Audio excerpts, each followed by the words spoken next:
Hello and welcome to the Spike podcast. I'm Fraser Myers, and joining me as ever are Spike's deputy editor Tom Slater. Hello. And Spike columnist Ella Whelan. Hi. Coming up on the show, we'll discuss Boris proroguing Parliament, the lecturer investigated for quoting James Baldwin, and I talk to Michael Schellenberger about the Amazon fires. But before we begin, I'd like to tell you about an exciting event. In October, we'll be doing a special live episode of The Brendan O'Neill Show. Brendan will be joined on stage by Rod Liddle. You will not want to miss this. It's part of an event called Podcast Live, which is on the 5th of October between 2:30 and 3:30 p.m. in London. Tickets are now available at podcastlive.com. There are two types of tickets. You can buy tickets for just The Brendan O'Neill Show, or you can buy an all-day ticket, which includes access to all of the other podcasts at Podcast Live. Whichever ticket you choose, whether it's all day or single show, when you go to podcastlive.com, make sure you click the link below the Brendan O'Neill Show logo, as that's the only way you can guarantee a seat for the show. So that's the Brendan O'Neill Show with Rod Liddle at Podcast Live on the 5th of October. Don't miss it. Now, on with the Spike podcast. The Queen has given her permission to suspend Parliament. Suspending Parliament is not acceptable. It's not on. There will be ample time for MPs to debate the EU, to debate Brexit and all the other issues. It's dictatorship. I think today will go down in history as the day UK democracy died. As the Brexit deadline looms, Boris Johnson has prorogued Parliament to limit the time MPs will have to block a no-deal Brexit.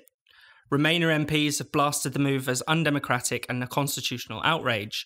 Opposition leaders Jeremy Corbyn and Jo Swinson demanded to see the Queen to block the prorogation. The EU Parliament's Guy Verhofstadt denounced the move as sinister. Protests were organised outside the Houses of Parliament calling to stop the coup. Tom, are we really in the midst of a coup? No, is the short answer to that. Now, the first thing to say, of course, is that Boris Johnson proroguing Parliament is a cynical and arguably undemocratic move. The clear intention here is to try to squeeze the parliamentary timetable as we're running up to the October the 31st deadline, make it that little bit more difficult for the Remainers in Parliament who seem to just about be getting their acts together, just give them less time in order to either legislate against no deal or to try and topple Johnson in some sort of no confidence vote. That is very much clear, and I think using these kinds of wheezes to try and limit the time that Parliament can sit and discuss things is something that no Brexiteer should support. All that being said, I think it's important to note that this is not the coup, the constitutional outrage that many people are making it out to be. The upshot of most of this is that Parliament will probably have something like 4 or 5 fewer days to sit than they would otherwise because they were going to break up for the party conference season. You know, this is not, as people were talking about a while ago, you know, shutting down Parliament for weeks and weeks on end, just running down the clock until no deal. This is something far more mild than that.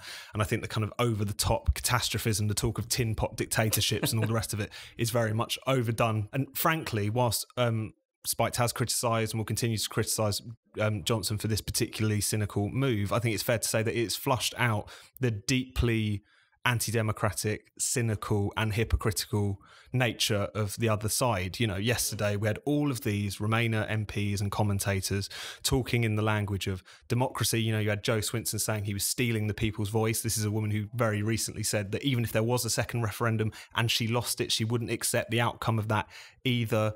Again, this move has again demonstrated how completely mixed up and unprincipled the Labour Party is. You had Jeremy Corbyn, an alleged Republican, demanding an immediate audience with the Queen to try and convince her to not accept Johnson's instruction to prorogue Parliament. You know, you wonder if the next thing he's going to do is go and talk to the generals to see if they might intervene on his behalf. And the protests from left-wingers and people on the Remain side in general were just absolutely shameless. You know, people were talking about standing up for 100 years of democracy. And I just think if over the past 3 years, you said nothing when the unelected House of Lords tried to block Brexit, you said nothing when millionaires launched legal challenges to try to frustrate Brexit, you said nothing as voters, Brexit voters, working class people who were more likely to vote Leave than not, were traduced as idiots and racist and told that they shouldn't have been able to vote in the first place. If you said nothing about that, but getting really upset about Parliament maybe being closed for 4 or 5 more days, then to put it lightly, your moral compass is severely screwed up. Absolutely. Ella? Yeah, well, I mean, the whole point that everyone's missing in relation to Johnson's move, they're so shocked by it, not because of their concern for democracy, because they think that it's going to stop them from stopping no deal. I think anyone sensible knows that really, I mean, you can't really tell what Johnson's motives are. They could be anything, but I think an educated guess would say that it's about passing a really bad hashed version of the withdrawal agreement, perhaps without the backstop. So that's why we're concerned about it. Never mind democratic process. Brexiteers should be wary about this, because it's Johnson's not doing this on a principled stance to get Brexit. He's doing it to secure the kind of Frankenstein's monster of Theresa May's deal to get the heat off his back, basically. So this is not good for anyone. But as Tom says, the other side has, I mean, just the shameless arrogance and hypocrisy of it is staggering. On Tuesday, when every anti-Brexiteer MP gathered together in Church House to sign the statement in this very dramatic, very performative kind of nature, you had John McDonnell up on stage with this very dramatic lighting across his face, saying that this was signing a statement saying that this was a democratic outrage, calling it a coup. And then people like Anna Soubry saying, the history books will determine the courage of people like me and people who are ready to... I mean, Soubry continuously talks about the history books. It's like she's desperate to make sure that she's recorded. But the point is the hypocrisy of these people to suggest that they are democratic defenders when what they're doing is, as we all know, trying to stop a democratic vote is outrageous. But also just the kind of the lies at the heart of it. So they pretend that this is all about taking a stance on democracy in the abstract, in this sense. But then if you just take one look at the protests that were outside Parliament yesterday, there was a group of people sat around drinking French wine, eating baguettes and cheese and saying this is an outrage. It's not about democracy, it's about Brexit. It's the same old, we're European, great, progressive, and you're backwards, and they see Johnson's very much in that camp.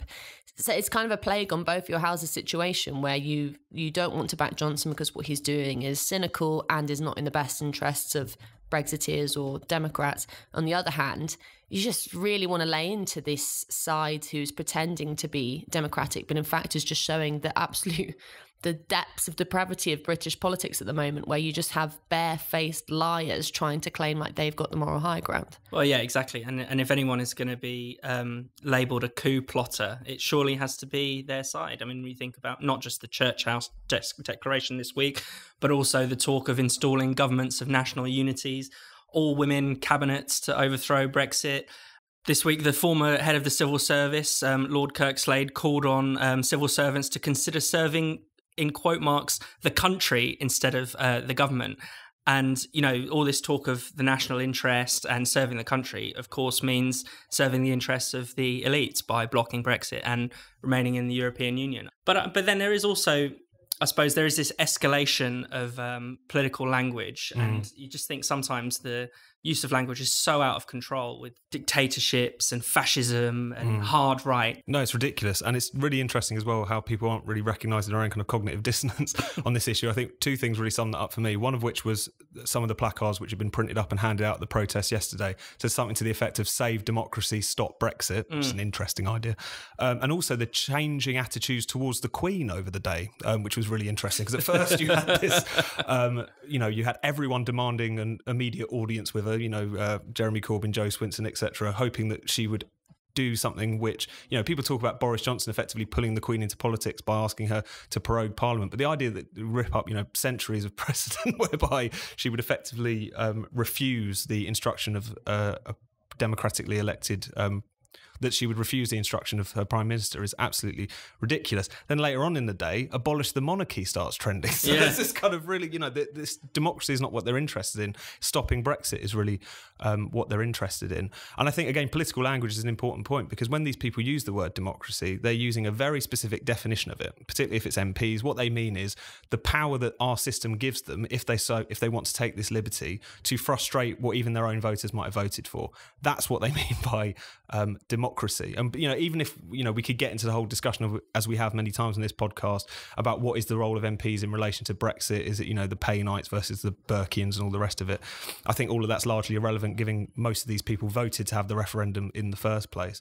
But I think there's just something really disingenuous and incredibly insidious, is that they're all operating with this definition of democracy that effectively means we should have the right to do the opposite of what the people want. Yeah. They should come clean about this. They should make clear that what they want to do is stop Brexit by any means necessary.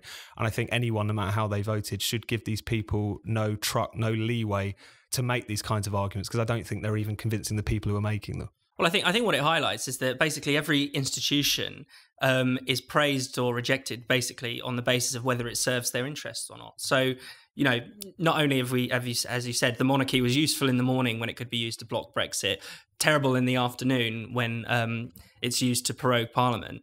We've seen the same with Parliament itself. No Remainer gave two figs about parliamentary sovereignty before the Brexit vote until they realised that it could be instrumentalised against the vote for Brexit.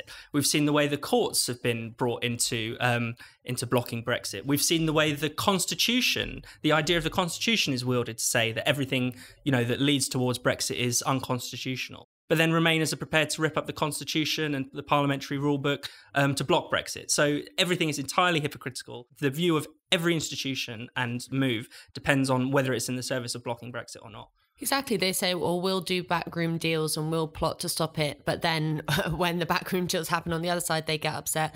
There was talk this year about refusing to back any of the kind of different other policies in relation to parliamentary procedure, not allowing any spending policies to go through, shutting down Parliament that way, basically not playing fair. All of this stuff happens when it's on their terms, but it's when the other side's terms, when it's trying to benefit Brexit, although, not a huge amount of parliamentary process at the moment has been trying to benefit Brexit, benefit the withdrawal agreement maybe, then they throw their toys out of the pram. And it's also interesting in relation to language.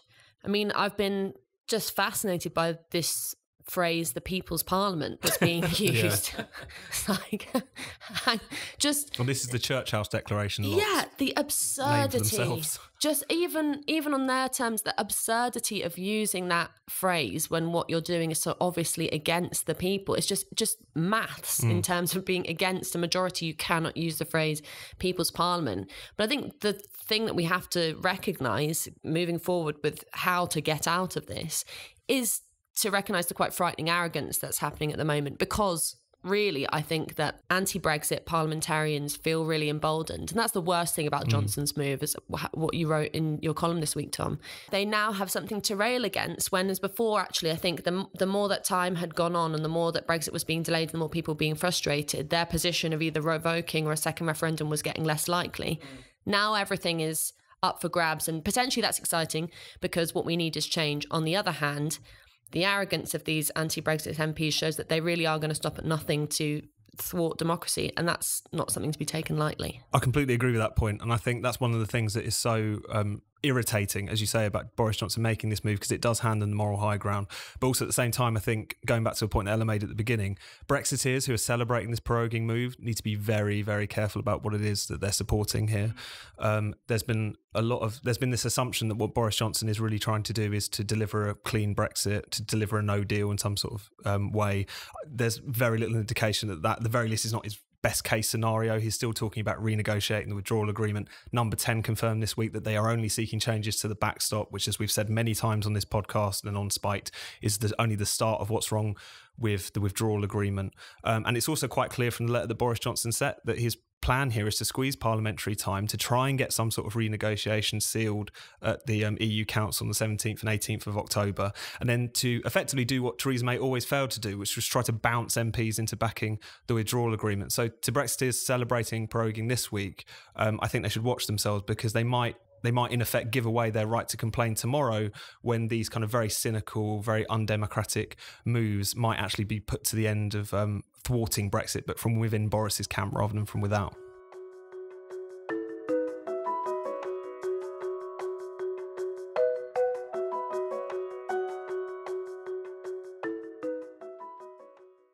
Hi, it's Ella Whelan here. I'd just like to take a break from the show to say thank you for everyone who's been giving us donations. Your generosity really means a lot, and it goes a long way to help Spiked keep going and growing. So to those of you who already give, thanks. And if you're thinking about donating, that's really brilliant. One-offs can go a long way, but what really helps is if you think about giving monthly. Even £5 a month can really help.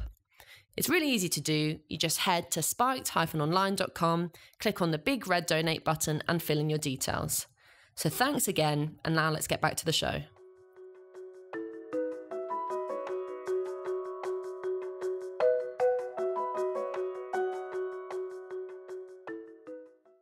A professor at the New School in New York has been investigated for using the N-word in one of her classes. Laurie Scheck, also a Pulitzer Prize-winning poet, wasn't racially abusing one of her students. She was quoting the great African-American writer James Baldwin. But a white student immediately protested, saying it was never okay for white people to use the N-word and that the New School's teaching programme was altogether too white. After student complaints of discrimination, a formal investigation was launched. Ella, what does this incident tell us about the state of our universities? Well, it tells us something very serious, that the dominance of the kind of woke culture seems to be having some very serious effects, to the extent to which university professors can be suspended or investigated for carrying out their job, for doing something very proper in relation to racism in this case, which was an intellectual investigation into the nuances of how someone like James Baldwin's writing and thought and ideas had been interpreted. So actually what she was asking was a really important question, which is why had the 2016 documentary I Am Not Your Negro changed the word nigger to negro, and what was going on there and what ramifications did that have for anti-racism? It's a very important discussion. Because the quote from Baldwin originally used the full-blown N-word, originally used the full-blown N-word. And I mean, just the madness at the fact that this was a white student who didn't just say, I don't think a professor should ever use the N-word, but actually had said, a different professor had told me. So had kind of soaked up this supposedly woke ideology of completely putting context out of the question, completely ignoring the fact that she was in a situation in which she should be listening to her professor and challenging herself and talking about racism, and just making this blind assumption that Laurie Scheck was in fact being racist or discriminatory on a kind of unconscious level. And Aaron Gonzalez wrote a really great column on Spiked for this, where he detailed that this wasn't the only case in which this has happened. Actually, this is happening quite frequently, that a professor in Princeton who used the N-word in a class on hate speech and after students complained, walked out, the course got cancelled. And that a law professor at Emory University was investigated for using the N-word in a discussion of a civil rights case. So, I mean, are we just going to wipe out the fact that the N-word exists, wipe out the fact that exists in a historical context? And are we now allowed in universities to talk about racism anymore? Because that actually seems to me a far more problematic situation than occasionally using an offensive and sensitive word in a context of intellectual investigation. Another example I stumbled across, which was fascinating, which was just in February, there was another James Baldwin case. So it was at a university in Minnesota where a professor had assigned James Baldwin's The Fire Next Time, and there was, again, the N-word was quoted. There was also, he sent around after the seminar, because it got into a discussion about when it isn't appropriate to refer to that word in an academic context, sent around a couple of essays, one of which by Ta-Nehisi Coates, nothing too anti-woke in that respect. And again, he was suspended over this. So it's just really fascinating that even if an academic can't even quote a literary work, something's gone very, very wrong here. And I think also the cases that Ella's just outlined from Aaron's piece are very instructive as well, about how if you have this kind of phobia of using certain words, of talking about things in plain language, of even just referring to the details of a civil rights case or whatever it is, despite the fact that these sort of speech policers and these word phobes claim to care so much about racism, and that's really their main concern when they're going about policing language, it actually makes the discussion of these topics, it makes getting to the root of some of these problems much, much harder. And it kind of reminds me of the article that Jeannie Suk wrote, who was a law professor, and raised the point that because of this new culture of offence, because of this new sensitivity culture, you had law students who were having to effectively opt out of classes on things like rape. So the next generation of potentially lawyers who would take on the issue of sexual violence in the law profession, more of these people are effectively rendering themselves incapable of playing their part in helping in this particular social issue, because they can't even begin to discuss it.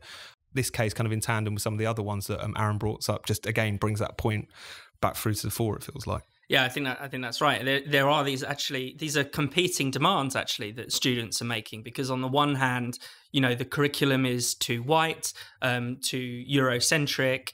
We need to learn more about Black history. We need more Black writers on English courses.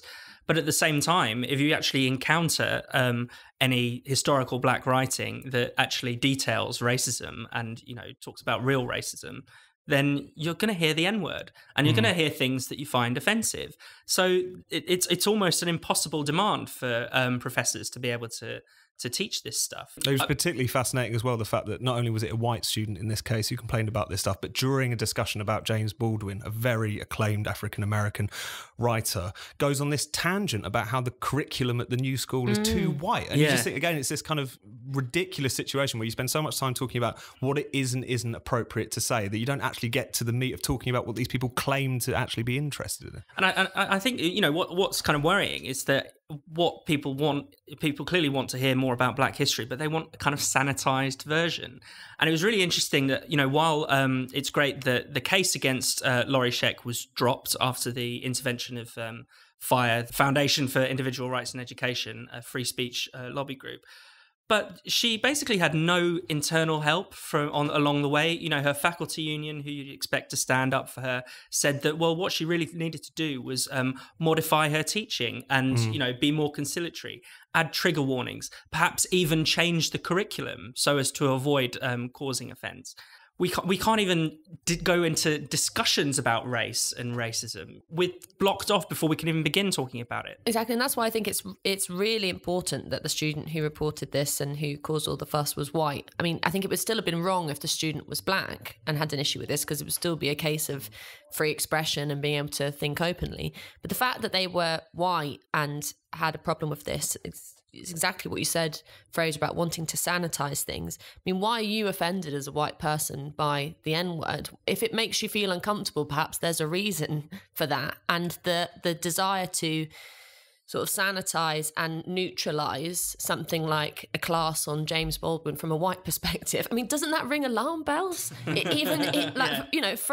a kind of, this is what happens with a huge amount of woke politics, is that it's putting actually the oppressors, in inverted commas, the kind of the virtue signaling white people, center stage, because it's all about me.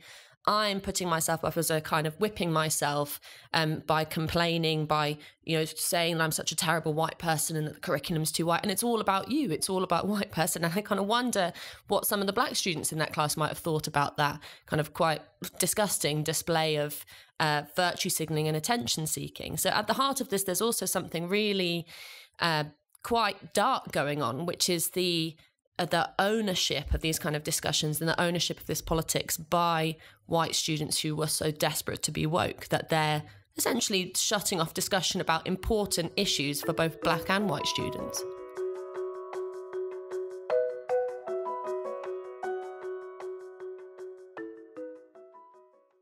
You're listening to the Spike podcast. If you haven't already, don't forget to subscribe so you'll never miss an episode. If you get this podcast on iTunes, why not give us a rating and a review? It really helps new listeners find the show.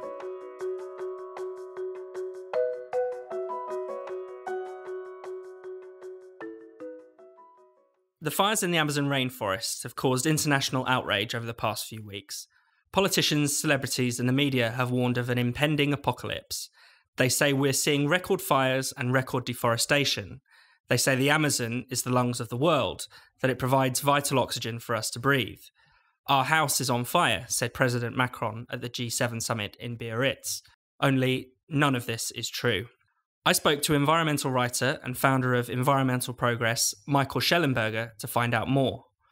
What you're about to hear is an edited extract of a longer conversation we had, which you can read by going to spiked-online.com. I started off by asking Schellenberger what everyone gets wrong about the Amazon fires. Mostly everything.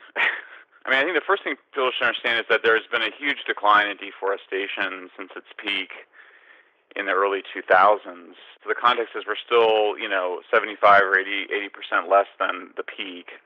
The other thing is that the deforestation has actually been going up in recent years. It didn't start under this president But clearly, much of this response from the Western media is a reaction to Bolsonaro, not really just about what's happening on the ground. We've certainly seen much bigger environmental impacts occur in the past with much less media attention.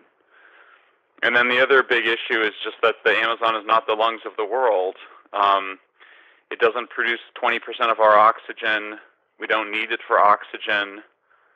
You know, those of us that care about the natural environment, which is basically most people, have a lot of reasons why we want to save the Amazon, or at least protect a bunch of it, but the idea that we need it for oxygen production is a myth. This is just sort of some basic plant science. You know, the Amazon uses about as much oxygen as it produces through a process called respiration, which is the process of pulling nutrients out of the soil into the plant, and which accompanies photosynthesis. So there's a lot of reasons for it, but I mean, basically, you know, since the 50s and 60s, after conservationists realized that they could get a lot more media attention by telling people that that environmental problems weren't just environmental problems that they should care about because they love the environment, but that they were really problems that threatened apocalypse, the end of the world. They've been doing this with basically every problem. And honestly, I find it sort of both, it's manipulative and offensive, and I think it's sort of sad, a sad commentary on the cynicism of many environmentalists, many environmental scientists, you know, who think that really they can't get people to care about nature and they only care about themselves. What's the danger in exaggerating the Amazon fires?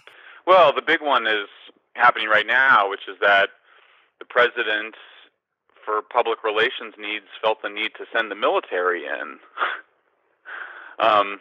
You know, which, as one of my sources points out, it frames the problem as though it's a problem of illegal activity. There's a picture that gets presented of these fires are being created by sort of vandals and criminals from sort of outside the forest. You know, 30 million people live in the Amazon. You know, the extent to which Western media and environmentalists ever point to the people living in the Amazon, they always end up pointing to the indigenous people, but the indigenous people are just 1 million of the 30 million people in the Amazon. You know, there's just a lot of normal Brazilian, you know, descendants of slaves, mixed race people who are trying to make a living there. And they're not all good, they're not all bad. They're people that are developing the area in the same way that the Europeans developed Europe and the Americans developed the United States. And, you know, if we want to protect more of the natural environment, we're going to have to work with those people, not vilify and demonize them. What do you think is motivating the alarmism, especially coming from Western leaders like President Macron? I think there's something else going on there, which is that there truly is an effort to represent national European interests, economic interests over Brazilian interests. So, I mean, I think one of the most interesting things I discovered in my reporting on the Amazon is that Macron's own farmers, he did a lot of resistance to the deal between the EU and Brazil to import a lot of Brazilian food. That makes total sense when you think about it.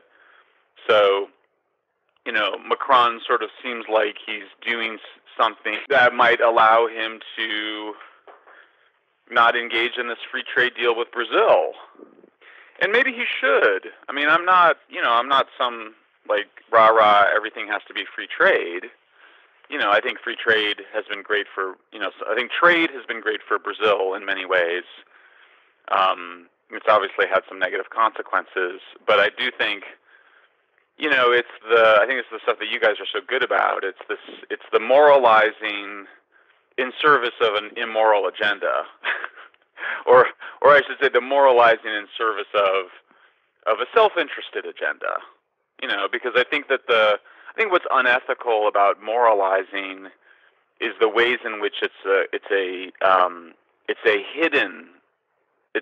strategy to hide one's self-interest behind altruism, and I think that's really problematic. Do you think that other environmental issues are used in this same way? Oh, of course. The two big environmental issues, climate change and deforestation, in both of them you have the rich world saying to the developing world, oh yeah, you know how we developed through deforestation and fossil fuel consumption? You're going to not be able to do either of those. Oh yeah, it just so happens that, and that we have science to show why you have to stay poor, right? I mean, what a scam. Right, I'm fascinated by you guys, and I think we're similar in the sense that we're post-Marxists, right? We're post-socialists, so you still retain the suspicion, what do they call it? The hermeneutics of suspicion, where when somebody's out there talking about how to make the world a better place and why we all have to do this stuff together, it's worth asking yourself whether that's something that they're really advocating or whether they're really advocating a kind of control or a kind of power move, that there's a hidden agenda there, or not so hidden, that's being dressed up as altruism. The real climate hoax is not that climate change isn't happening. That's ridiculous. Of course there's climate change. The real hoax is the ways in which climate change has been used to advance an agenda by rich nations, really to keep developing nations down, to deprive them of resources, to thwart their competitiveness internationally. Not a conspiracy, just a natural outcome of powerful countries acting on their self-interest and doing so in ways that you can talk about in polite company without sounding like you're an oppressive colonialist.